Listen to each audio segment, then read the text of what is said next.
ജനാബ് അഹമ്മദ് സാഹിബിൻ്റെ സ്മരണയിൽ കണ്ണൂരിൽ ഇപ്പോൾ നടന്നുകൊണ്ടിരിക്കുന്ന ഇൻ്റർനാഷണൽ കോൺഫറൻസിൻ്റെ ഭാഗമായിട്ട് എത്തിയ രണ്ടാൾക്കാരാണ് ഞാനും MK മുനീറും.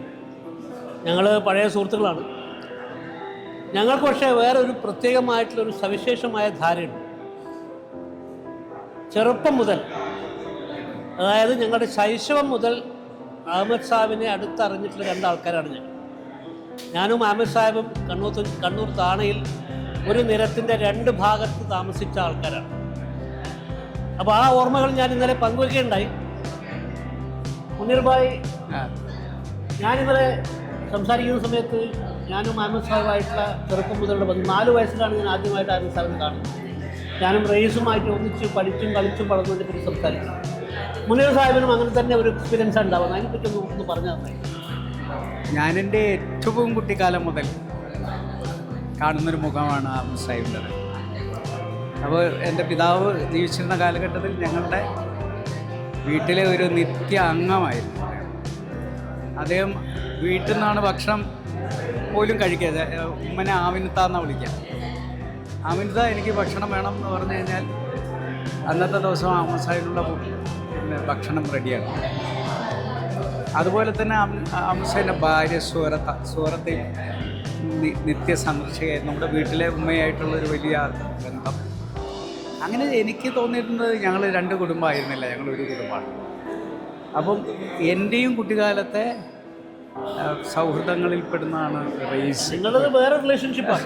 ഞാനൊരു പക്ഷേ എൻ്റെ ജീവിതത്തിൽ ഞാൻ ആദ്യം കാണുന്ന രാഷ്ട്രീയ നേതാക്കന്മാരൊരാളാണ്. കണ്ണൂർ വീട്ടിൽ അച്ഛനെ കാണാൻ വേണ്ടി ആ സമയത്ത് സി കണ്ണൻ വരും. ഒക്കെ കണ്ണൂരിൽ ലിജൻഡറി ആയിട്ടുള്ള നേതാക്കന്മാരാണ്. ഓ ഭരതൻ, പന്ന്യൻ രവീന്ദ്രൻ, അഹമ്മദ് സാഹിബ് വരും. അഹമ്മദ് സാഹിബ് അച്ഛനായിട്ട് ഭയങ്കര തമാശ നടന്ന കോൺവെർസേഷൻസ് ഉണ്ടാവും. പക്ഷേ പിന്നീട് ഞാൻ ജേർണലിസ്റ്റ് ആവുന്നു. നമ്മൾ ജേർണലിസത്തിലും നമ്മൾ കുറച്ച് കാലം ഒന്നിച്ച് സഞ്ചരിച്ചു. പക്ഷെ ഞാൻ ഈ അഹമ്മദ് സാഹിബിന് ഞാൻ പഠിക്കുന്ന സമയത്ത് കണ്ടിട്ടുണ്ട്. റയീസ് എൻ്റെ ജൂനിയറായിരുന്നു. അത് കഴിഞ്ഞ് ഞങ്ങൾ ആ സമയത്ത് ഞാൻ അന്നേരം SFIയുടെ നേതാവാണ്. ആ സമയത്ത് മൂപ്പര മറുവശത്താണ്. പക്ഷെ എന്നാലും നമ്മൾ സൗഹൃദം തുടരുന്നുണ്ട്. അത് കഴിഞ്ഞ് ഞാൻ ജേർണലിസ്റ്റായ ശേഷം പിന്നീട് ഞാൻ നാഷണൽ മീഡിയയിലേക്ക് മാറിയ ശേഷമാണ് ഈ എൻ്റെ നാട്ടുകാരനായ, ഞാൻ ചെറുപ്പത്തിൽ ആദ്യമായിട്ട് കണ്ടിട്ടുള്ള ആ വലിയ നേതാവിൻ്റെ വലിപ്പം. അദ്ദേഹം ഇപ്പോൾ കണ്ണൂർ വിശ്വപൗരന് പ്രണാമം അർപ്പിക്കുന്നതാണ് നമ്മളിപ്പോൾ ഈ പരിപാടിക്ക് കൊടുക്കുന്നത്. അക്ഷരാർത്ഥത്തിൽ വിശ്വപൗരനായി മാറുന്നു. അറഫത്തുമായി ഒന്നിച്ചിരിക്കുന്നു, ഗസയിൽ പോകുന്നു, ഐക്യരാഷ്ട്രസഭയിൽ പ്രസംഗിക്കുന്നു, ഇന്ത്യൻ പാർലമെൻറ്റിലെ വളരെ സൗമ്യവും ശ്രദ്ധേയവുമായ സാന്നിധ്യമായി മാറുന്നു.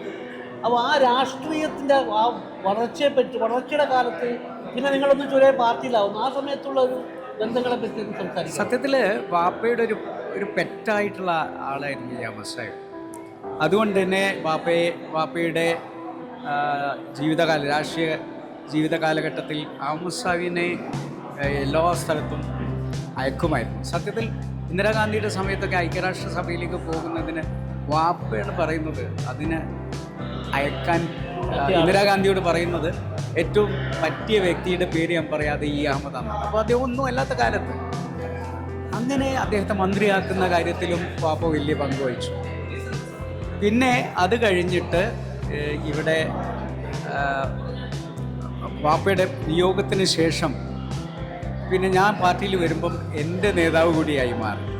അപ്പം ഞങ്ങൾ മിക്ക യോഗങ്ങളിലും പോകുന്നത് ഒരുമിച്ചായിരുന്നു. അപ്പോഴൊക്കെ അദ്ദേഹം പറയാറുള്ളത്, നീ നിൻ്റെ പ്രൊഫഷൻ അത് പിന്നെ പൂർത്തിയാക്കണം, അത് കഴിഞ്ഞിട്ട് സജീവമായിട്ട് ഇറങ്ങാം.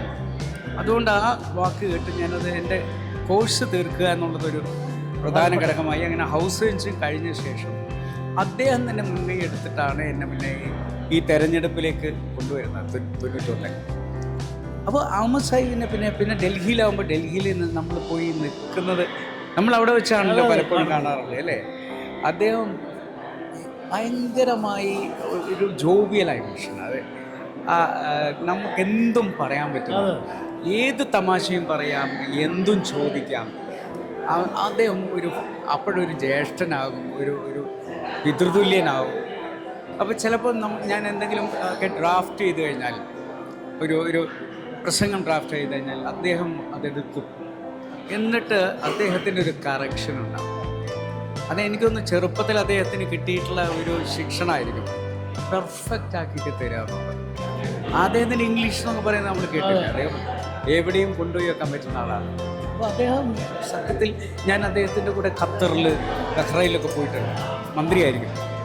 അവിടുത്തെ സർക്കാർ, അവിടുത്തെ രാജാവ് അദ്ദേഹത്തിന് നൽകുന്ന സ്വീകരണം, റോഡിലൂടെ പിന്നെ ധാരാളം പോലീസ് ബൈക്കുകളും ബാക്കിൽ, നമുക്ക് തന്നെ ആ കാറിലിരിക്കും വലിയൊരു അഭിമാനം തോന്നും.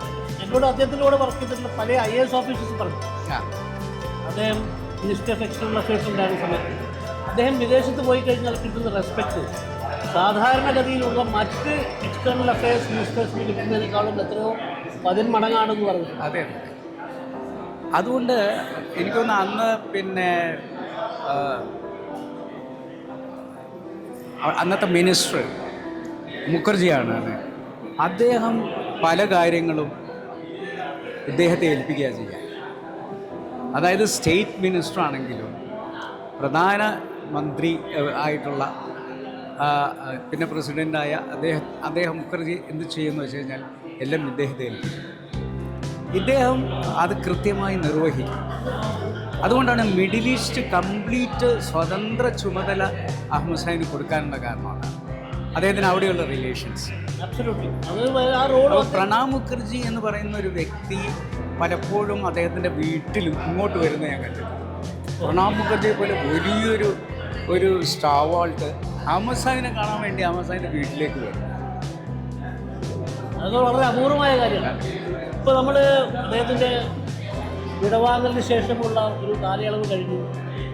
എന്താണ് അഹമ്മദ് സാബ് എന്ന് പറയുന്ന വിശ്വപൗരൻ്റെ അദ്ദേഹം ഒരു യൂണിവേഴ്സലായിട്ടുള്ള ഹ്യൂമാനിറ്റേറിയൻ വാല്യൂ, ഈ പറയുന്ന കക്ഷി രാഷ്ട്രീയത്തിൻ്റെ കാര്യങ്ങളിലൊക്കെ അദ്ദേഹം ഇടപെടുകയും തിരഞ്ഞെടുപ്പുകളൊക്കെ വളരെ വീറോടെ പോരാടുകയും ചെയ്യുമ്പോഴും അദ്ദേഹം ഡൽഹിയിൽ നിന്ന് എന്നോട് എപ്പോഴും സംസാരിക്കുന്ന കാര്യം, ചെറുപ്പം മുതലേ എന്നെ കോളേജ് പഠിക്കുന്ന സമയത്ത്, ഞാൻ മറുവശത്തായിരിക്കുന്ന സമയത്ത് എന്നോട് പറയുന്ന കാര്യം ഒക്കെ അദ്ദേഹം ഒരു യൂണിവേഴ്സൽ ഹ്യൂമാനിറ്റിയുടെ കാര്യം സംസാരിക്കുകയാണ്. ആ ഒരു കോൺസെപ്റ്റിൻ്റെ പശ്ചാത്തലത്തിൽ പരിശോധിക്കുമ്പോൾ എന്താണ് അഹമ്മദ് സാഹിബിൻ്റെ വിയോഗം നമ്മുടെ കേരള രാഷ്ട്രീയത്തിൽ ഉണ്ടാക്കിയിട്ടുള്ള വിടവെന്താണെന്നാണ്? അഹമ്മദ് സാഹിബ് ഐഡിയോളജിക്കലി വളരെ സ്ട്രോങ് ആയ പേഴ്സണാണ്. അദ്ദേഹത്തിൻ്റെ ഐഡിയോളജിക്ക് അദ്ദേഹം വിട്ടുവീഴ്ച ചെയ്യില്ല. അദ്ദേഹം പാർട്ടിയെക്കുറിച്ച് പാർലമെൻറ്റിലൊക്കെ തുറന്ന് സംസാരിക്കും. ഞാൻ മുസ്ലിം ലീഗ് ആയതിൽ അഭിമാനിക്കുന്നു എന്ന് അദ്ദേഹം പറയും. അങ്ങനെ പറയുമ്പോൾ തന്നെ അദ്ദേഹം അന്ന് വാജ്പേയിയുടെ ഗുഡ് ബുക്കിലെ ഒരാളാണ്. ആലോചിച്ച് നോക്കൂ, വാജ്പേയി ഐക്യരാഷ്ട്രസഭയിലേക്ക് പറഞ്ഞയക്കുന്നവരുടെ കൂട്ടത്തിൽ അഹമ്മദ് സാഹിബ് ഉണ്ട്. അപ്പോൾ വാജ്പേയിയുമായിട്ട് അദ്ദേഹത്തിന് നല്ല ഒരു ആത്മബന്ധം ഉണ്ടായിരുന്നു. അവർ വിദേശത്ത് ഒരുമിച്ച് പോയ ഓർമ്മ. അപ്പോൾ അദ്ദേഹം ഈ കക്ഷി രാഷ്ട്രീയത്തിനപ്പുറം ഒരു ഹ്യൂമൻ ബീങ് ആയിരുന്നു എന്നുള്ളതാണ് ഇതിൻ്റെ പ്രത്യേകത. ഈ പാർലമെൻറ്റിൽ ഈ വാജ്പേയി പിന്നെ മോദിയുള്ള സമയത്തും അദ്ദേഹം ഒരു റിലേഷൻ കീപ്പ് ചെയ്യാൻ എപ്പോഴും ശ്രമിച്ചിട്ടുണ്ട്. പക്ഷേ മോദിയുടെ ഒരു പ്രത്യേകത പുള്ളി പിന്നെ റിജക്റ്റ് ചെയ്യുമല്ലോ. ആ റിജക്ഷനിലും മൂപ്പരെന്ത് ചെയ്തിട്ടുണ്ട്, മൂപ്പര് ഇതിനിടയിൽ ഒരു ബ്ലെൻഡിങ്ങിന് വേണ്ടിയിട്ടുള്ള ശ്രമം നടത്തിയിട്ടുണ്ട്. അദ്ദേഹം കോൺഗ്രസിനൊക്കെ അദ്ദേഹം ഡിഫെൻഡ് ചെയ്യുന്നത് ചിലപ്പോൾ കോൺഗ്രസ് നേതാക്കന്മാരെ കൂടുതൽ ശക്തമായിട്ട് അദ്ദേഹം കോൺഗ്രസിനെ ഡിഫെൻഡ് ചെയ്യായിരുന്നു. കാരണം അദ്ദേഹം നിൽക്കുന്ന പക്ഷത്തിന് ഒരു പോറലുണ്ടാകരുത് എന്നുള്ളത് അദ്ദേഹത്തിന് നിർബന്ധമായ കാര്യമായിരുന്നു. ശരി മുനീർ സാഹിബ്, നമുക്ക് ഇനിയും ഈ സംസാരം നമുക്ക് എത്രയോ മണിക്കൂറുകൾ വേണം തുടരാം. പക്ഷേ തൽക്കാലത്തേക്ക് നമ്മൾ ഈ സംഭാഷണം ഇവിടെ അവസാനിപ്പിക്കുകയാണ്. അഹമ്മദ് സാഹിബ് എന്ന് പറയുന്ന രാഷ്ട്രീയ നേതാവ്, അഹമ്മദ് സാഹിബ് എന്ന് പറയുന്ന വിശ്വപൗരൻ, അഹമ്മദ് സാഹിബ് എന്ന് പറയുന്ന മനുഷ്യസ്നേഹി, അദ്ദേഹത്തിന് കേരളത്തിൻ്റെ രാഷ്ട്രീയത്തിൽ, ഇന്ത്യൻ രാഷ്ട്രീയത്തിലുള്ള സ്ഥാനത്തെ ചെറുതായി ഒന്ന് അടയാളപ്പെടുത്താനാണ് അദ്ദേഹത്തെ ചെറുപ്പം മുതൽ അറിയുമായിരുന്ന 2 ആൾക്കാർ ശ്രമിച്ചത്. ഞാൻ മുനീർ സാഹിബോട് പറഞ്ഞതുപോലെ ഈ ചർച്ച അല്ലെങ്കിൽ ഈ സംഭാഷണം ഞങ്ങൾ മണിക്കൂറുകൾ തുടരാൻ വേണ്ടി കൽപ്പുള്ള ആൾക്കാരാണ് ഞങ്ങൾ. പക്ഷേ തൽക്കാലത്തേക്ക് നിർത്തുന്നു. നന്ദി, നമസ്കാരം.